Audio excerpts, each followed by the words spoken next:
right, go for it. Excellent. How we doing, everybody? My name is Billy Otteman. I'm with Scythe Robotics. Excited to chat with Scythe and Angelique. Thanks for coming to our booth at Elevate. I have here the latest generation of M.52, which is our fully electric, fully autonomous commercial mower. This is the 2026 model of the machine. If you've seen previous generations, the biggest differences between those and this is a 50% increase in battery capacity. It's an all-electric machine, and our current customers are already getting a full day of mowing with our electric machine that's in the field now. But this allows us to do two things, and it's going to allow our customers to mow with higher lift blades, get a higher cut quality without having to sacrifice battery time and run time. And it also sets the stage for us to be able to do a 72-inch deck, which is on the docket for 2026. So this is a 52-inch deck. It's the only size that we have now, but we have a lot of customers requesting a bigger deck. So that'll be kind of one of the biggest changes that we'll start to see next year. But bigger battery, better mow time, and consistent performance in the field.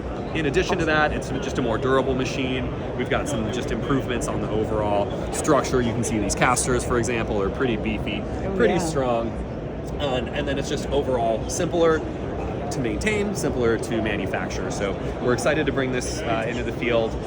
Late next season is when we'll probably put this into production. These are the first of the production run of this latest generation. Awesome, thank you. Yeah, of course. Yeah. And then we also do have some exciting stuff. The mower itself is really cool, increasing productivity in the field, multiplying what landscape crews can do. This season we've had multiple customers be able to cut crew sizes or split crews, going from 4 to 2 people on a crew with a mower, or 2, split that crew and be able to make 2 crews, 2 people to one crew. But then we've also had a whole kind of range of new productivity features released. So task sequences is a digital product we launched, or digital feature we launched this year.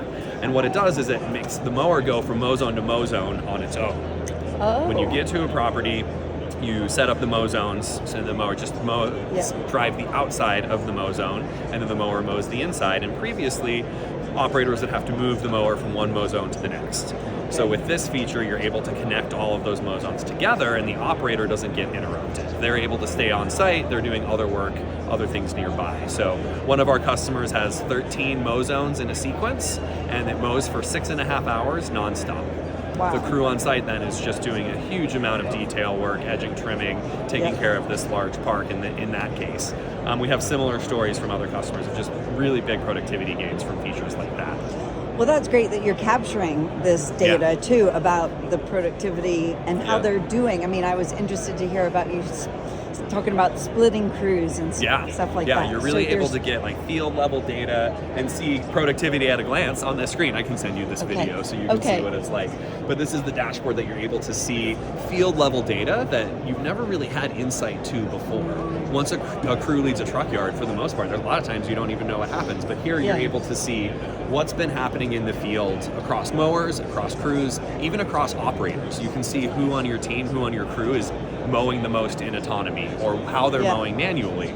And with that, you're able to just make more productive workflows across a property.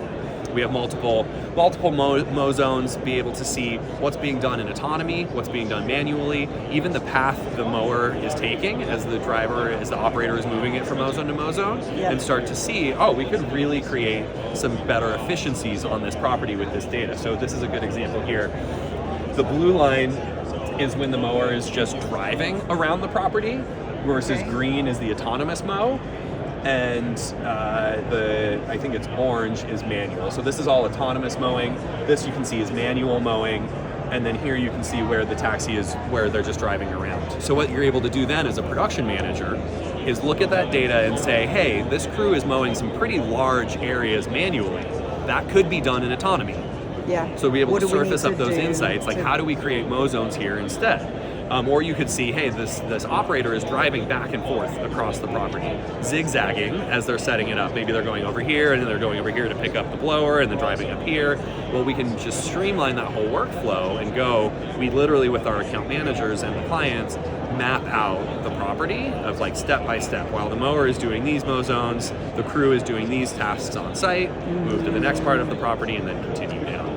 So great. All of that data surfaced to production managers and branch managers on our fleet management platform, surfaced to operators through the mobile app in the field. They're able then to put this machine, which again, on its surface, as an autonomous machine, you see the productivity gains. As an electric machine, you see the environmental gains, or the sound and safety gains.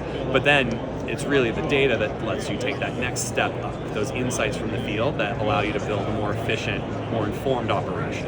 Yeah, I love that. Thank you. Yeah, of course.